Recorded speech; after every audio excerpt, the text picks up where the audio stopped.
പ്രതിപക്ഷ നേതാവ് V D സതീശന്റെ ഉപദേശത്തെ ഞാൻ സ്വാഗതം ചെയ്യുന്നു എന്നത് ചെന്നിത്തലയുടെ വാക്കുകളാണിത്. കേരളത്തിലെ വിദ്യാഭ്യാസ മേഖലയുമായി ബന്ധപ്പെട്ട ചർച്ചയ്ക്കിടയിലാണ് ഇത്തരത്തിലൊരു കാര്യത്തെക്കുറിച്ച് ചെന്നിത്തല വ്യക്തമാക്കിയത്. കേരളത്തിൽ നിന്നും ഉന്നത വിദ്യാഭ്യാസത്തിനായിട്ട് ഭൂരിപക്ഷം കുട്ടികളും വിദേശത്തേക്ക് പോകുന്നത് കേരളത്തെ സംബന്ധിച്ച് അത്ര നല്ലതല്ല. അതുമാത്രവുമല്ല, അതിന്റെ പേരിൽ വഞ്ചിതരായി കടക്കണിയിലാവുന്നതും ധാരാളം. അതുകൊണ്ടൊക്കെ തന്നെ കേരളം ഈ വിഷയത്തിൽ ശക്തമായ നിലപാട് സ്വീകരിക്കണമെന്നാണ് ചെന്നിത്തല അടിയന്തരമായി പറഞ്ഞത്. സ്വകാര്യ സർവകലാശാല ബില്ലിന്മേൽ നടത്തിയ ചർച്ചയിലാണ് ഇത് സംബന്ധിച്ച കാര്യങ്ങളെല്ലാം പറഞ്ഞത്. എന്നാൽ 10 വർഷങ്ങൾക്ക് മുമ്പ് ഉമ്മൻചാണ്ടി സർക്കാർ കൊണ്ടുവന്ന പദ്ധതിക്ക് അന്ന് ഇടതുപക്ഷം കനത്ത എതിർപ്പാണ് ഉന്നയിച്ചിരുന്നത്. പക്ഷെ ഇപ്പോൾ ഇരു കൈയും നീട്ടി അത് സ്വീകരിക്കുകയാണ്. എന്നാൽ അന്നത്ര വിദ്യാർത്ഥികൾ ഇന്നില്ല എന്നതാണ് വാസ്തവം. അതുകൊണ്ട് ഒന്നുകൂടി പരിശോധിക്കണമെന്നും ഒപ്പം വിദേശത്തേക്ക് പോകുന്ന വിദ്യാർത്ഥികളെയൊക്കെ ഇവിടെ പിടിച്ചു നിർത്താൻ ആവശ്യമായത് ചെയ്യണമെന്നുമാണിപ്പോൾ ചെന്നിത്തല പറയുന്നത്. ആ വീഡിയോ ഒന്ന് കണ്ടു നോക്കാം.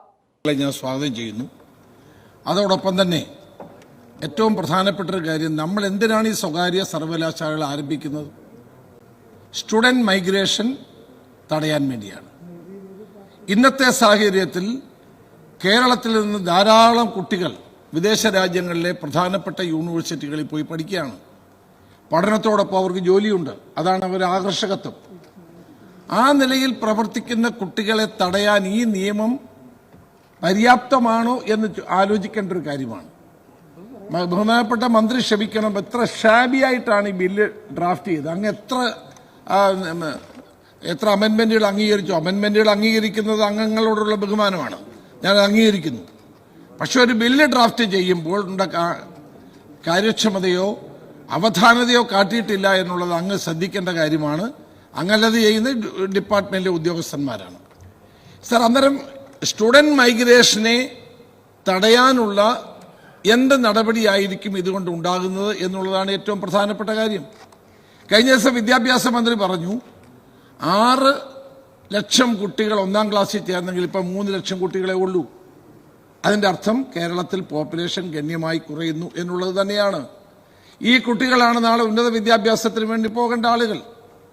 മന്ത്രി കഴിഞ്ഞ ദിവസം മറുപടി പറഞ്ഞപ്പോൾ പറഞ്ഞു, ഓക്സ്ഫോർഡ് യൂണിവേഴ്സിറ്റി ഇവിടെ വരുമോ, മറ്റ് പ്രധാനപ്പെട്ട യൂണിവേഴ്സിറ്റികൾ വരുമോ? സർ, അതിനു വേണ്ടിയിട്ടുള്ള ഒരു ശ്രമം നമ്മൾ നടത്തണ്ടേ?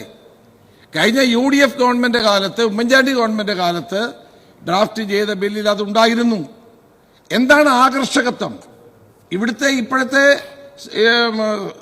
സ്വകാര്യ മാനേജ്മെന്റുകളും ഗവൺമെന്റ് കോളേജിലും പഠിക്കുന്നത് ഒരു യൂണിവേഴ്സിറ്റി ആവുന്നു മാത്രമേ ഉള്ളൂ. അപ്പൊ അതുകൊണ്ട് കാര്യമില്ല. കൂടുതൽ വിദ്യാർത്ഥികൾ മൈഗ്രേറ്റ് ചെയ്യാതെ അവരെ ഇവിടെ നിലനിർത്താനും അവരെ പഠിക്കാനുമുള്ള അവസരം ഉണ്ടാക്കണം.